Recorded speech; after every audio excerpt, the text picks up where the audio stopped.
Alright, this is for you guys that got an ecoboost car, or sorry, ecoboost truck, and need to replace the AC compressor. On an F-150 from 2011 to 2014 for sure. Probably a little newer. I think it looks like it's in the exact same pace, the newer ones. First things first, it's gonna be a pain in the ass. So take your time. If you do not need to do it in one day, don't do it. And you're going to need a lot of tools to do it. You can do it on jack and jack stands. That's the best way to do it for me that I found out. Unless you have a lift, which I do at work, but I don't have one at home. So first things first, you're going to need a jack stands, either air or electric tools for certain stuff. You're going to need zip ties. I'll tell you later why. You're going to need your basic socket sets, quarter drive and 3/8 drive, and some half inch, all the way up to I think 18 for half inch. So start off from about 7mm all the way up to 17, 3/8 and quarter drive, 18 mil the biggest for half inch. Now the toughest thing you're going to have to do is to get to the bolts for the compressor. That's going to be the toughest part. Besides that and the belt for the AC compressor, that's going to be your toughest thing to do. Now, what I did with the help of my friend at his house, you're going to have to take off the turbo hoses from the passenger side only. That's it. Just the inlet turbo hose. That's the one that goes over the throttle body. You'll see it. It'll go over the throttle body, and the outlet for the turbo on the passenger side, you're going to need to remove it from the intercooler. That's to give you enough space to pick it up and push those out of the way. Now the screw on the clamp for the intercooler one is a pain in the butt. You're going to need a flathead. Hopefully they put it in the right position. Some of them they don't. Remember, these guys are an assembly line. They just got to get it done and put it on. So if you're lucky, you'll have enough space to do it from the passenger side wheel well or under the frame. If not, it's going to get extremely tough for you, because there's one bolt that's hidden behind that hose, the inlet turbo hose. And Ford Engineering, you know how they do. So they make it impossible for the average person to work on the car or truck. Trust me, I know. I work with them every day. But let's see. You're gonna have to, well, first things first, let it cool down and do it somewhere cool if you can, or somewhere that's got space to work on it or walk around a little bit on it. But you're gonna need to stand on your knees for a little bit, because you're gonna need to sit on the bumper for the hood, by the hood, to take out the belts and do other stuff inside the front of the engine. I recommend to get some, like a mat or something on there, a soft mat or a blanket. It'll help your knees. Trust me, it'll help out. Now, first things first, you take off the air filter hoses that go together. They all combine both turbos to the main air filter. Take that off. Take the passenger side one off. Take the passenger inlet turbo hose off, and then take the outlet of the passenger side. Take that one off. Take the tensioner, or loosen the tensioner for the regular Serpentine Belt. That's for the alternator and the water pump. Take that one off. Then you get to the AC belt. Now, if it's a bad belt, or if you want to replace it, just cut it. That's the easiest thing to do. If not, you're gonna have to walk it off, or just wait till you get the compressor bolts loose. But I would cut it. That way you gotta worry about it if you want to replace it. I mean, it's one of those things where you might as well do it since you're there, because you don't want to do it again. Trust me, you don't. It's a pain in the ass. Now, once you get that belt replaced or cut or removed or anything, all you got left is just those hoses. If you do those first, that's good. But if not, take your time with those. Don't rush yourself. You're going to have a breather hose, like almost a recirc hose, that goes off the inlet hose back to somewhere else. That's for your recirculation system. Now you take the clamp off that one and you pull it off. Okay. Now, since you're doing AC, I recommend you evacuate the system. You recover it with a machine, or you go to a shop. They won't really charge much to do it, so just do that. Just be legal, guys. Come on, and get it evacuated, recovered. That way you don't have no refrigerant in the air when you take off a line. Now, once you get those hoses off, the turbo hoses, you're gonna have access to the 2 bolts that are holding the compressor lines onto the compressor.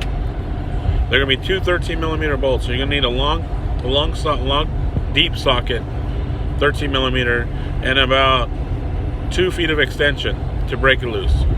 Now, I use my electric impact on that. You can use your hand tool to break it loose, which this truck was from Michigan, and I'm in Arizona, so I use my regular ratchet, and then I use my impact. I soaked them with WD-40 or Aircrawl, or whatever you guys use. Just let them soak. Break those loose, and then pop them off. They're going to be kind of a pain, so just wiggle them back and forth as close as you can to the flange. You do not want to pull them too far because you can crack the line. And you do not want to do that because some of those lines are a pain to take off from somewhere else. Now, once you get those off, you have enough space to get to there's a bracket that holds the hoses in place. It's going to be 2 8mm or 5/16 bolts. I can't remember. It's going to be one or the other. Take your time. Soak those with WD-40 too, because they can rust. Once you do that, crack those loose and then zap them off, or just take them slowly. And once you're there, you have access to the compressor now. The compressor is 3 10mm bolts. 2 of them are pretty much aligned with each other, a little bit off, and the other one's way in the back. It's in the back. You're going to see it. The compressor's going to drop down and have a flat spot. That's where the bolt is. There's another bolt that looks like a bolt, but that's not it. That's just the blow off for the compressor surge. So don't touch that one. Now it's just going to be a 10mm bolt. Now you can do the bottom one from the bottom if you want.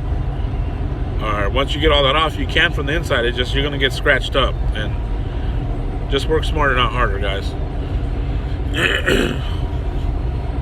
Now, once you get it all off, take your time. They're gonna have alignment pins on them. They're either gonna come off with the compressor, or they're gonna stay on the block. Just remember, you're gonna have 2 on the very front bolts.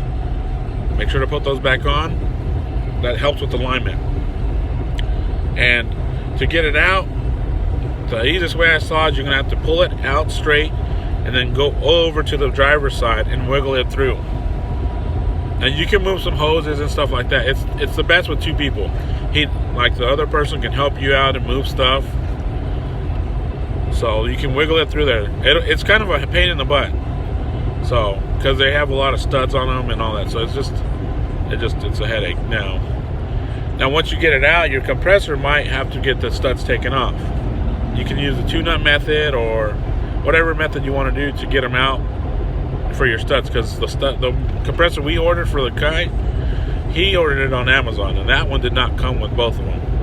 It did, but one of them was real thin, finicky, so I replaced it with the original one. They make them original, the best for a reason, guys. I trust those ones. So, and they won't strip out or anything like that. Just take your time, take them out. Now, when you're going to do that, I recommend you to replace the expansion valve, and if you can, the receiver dryer. The receiver dryer is on the driver's side in the condenser core. Now, for that, you got to take off the headlights, you got to take off the rail support, and then you can get access to that.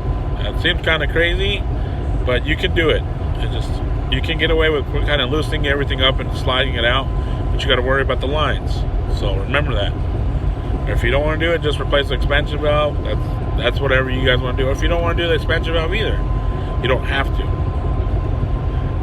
People say you have to. You do if you want it to last, or if you want to do it for warranty reasons. But if you don't have the knowledge or how to, don't do it. Don't risk breaking something else and causing yourself more headaches. So now, once you do that, you guys just got to reverse the process. But the biggest thing, you guys, is just be comfortable. Take your time. Stay hydrated if you're in the heat or in the sunlight or something like that. Take your time. Do not rush this job. People say Fords are a pain in the butt to work on, and they can be. They can be. It is not a GM vehicle. You know, they designed this a specific way to fit everything, and it's kind of a headache. And one more thing on the compressor, it's going to have a heat wrap pad on it on the backside. That's from the turbo, so it doesn't wear out the compressor.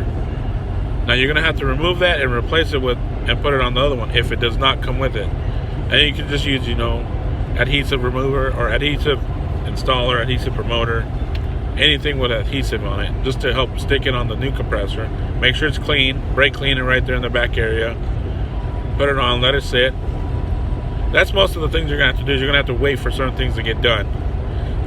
The job itself, putting in and out, is relatively pretty simple. It's all the other stuff that make it difficult, like the compressor belt, the turbo hoses, and just the lack of space. Now, a lot of people say that I've worked with in the past experience, they say you got to take a lot more stuff than that. You know what? I've learned some tricks and stuff. You know, I can deal with a little bit of a scratch or something. But if you want to do it the right way, you can do it this way, or you can do it by the book. It's pretty much going to be the same way, guys. Now, if you want to do anything else while you're there, you can do the regular Serpentine Belt.